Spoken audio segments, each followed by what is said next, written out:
4 paraan kung paano makapag-start ng side hustle. Number 1, build skills. Ang isang maliit na side project ay ang perpektong lugar para matuto at magkabisado ng mga bagong skills dahil maliit ng iyong panganib na mabigo. Halimbawa, maaring pahalagahan ng iyong lugar ng trabaho ang mga technical skills kapag i-consider nila kung sino ang ipopromote, ngunit maaring hindi ka palaging may pagkakataon na mahasa at pagbutiin ang mga skills na iyon sa iyong trabaho. Ang pagbuo ng skill set sa labas ng trabaho ay nagpapatunay sa iyong inisyatiba sa iyong boss at ang mga kasanayang iyon ay portable din. Ibig sabihin ay maaari mong dalhin ang mga ito sa iyong susunod na trabaho at spare time o gamitin ang mga ito bilang iyong side hustle. Ang iilan sa mga skills na pwede mong simulan sa labas ng iyong mga trabaho ay kinakabilangan ng work from home, content creator, search engine optimization, email marketing, web design, social media management, e-commerce, video editing, podcasting, self-publish book at iba pa. Sa isang malaking kumpanya,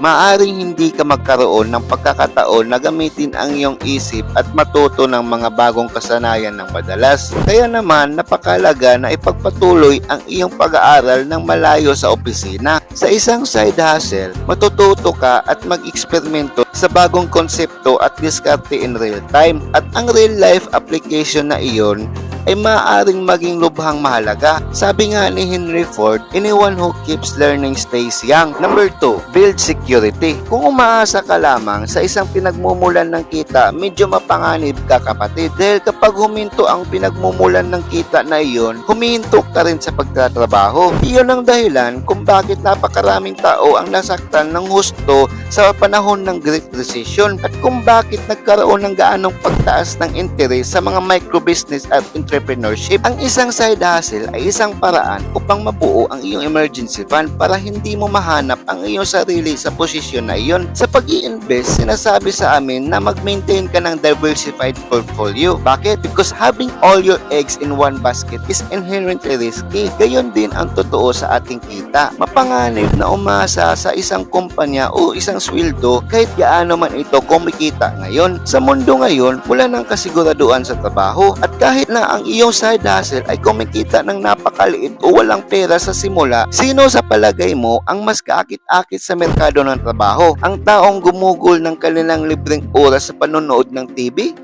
O ang taong gumugol ng kanilang libreng oras sa pag-aaral at nag-a-apply ng bagong skill sa totoong mundo? Ito meron na akong libro na isinulat kung gusto mong malaman kung paano ka makapag-start mag-invest. Gamitin mo tong libro na to for the first start. Mas maganda na bago ka magpalago ng pera, equip ka na sa learning. Hindi ka na maluloko ng mga scams o mga fake gurus dyan na magsasabi sa iyo ng katuparan at garantiya na makukuha mo yung 20% ng return ng investment mo sa susunod na araw. Sa pag-i-invest, walang garantiya. Pwede kang malugi, pwede ka rin kumita. Pero kung pag-studyhan mo lang ng maigi kung ano ang mga diskarte mo para manalo ka sa marketplace, magagawa mong kumita talaga. Parang sa gira lang yan eh. Huwag kang pumunta sa gira kapag wala kang dalang armas. Itong libro ko, ang armas mo para manalo ka sa laban. Ilagay ko na lang sa description box below ang link ng libro ko para mabili mo at makapagsimula ka lang magpalago ng pera.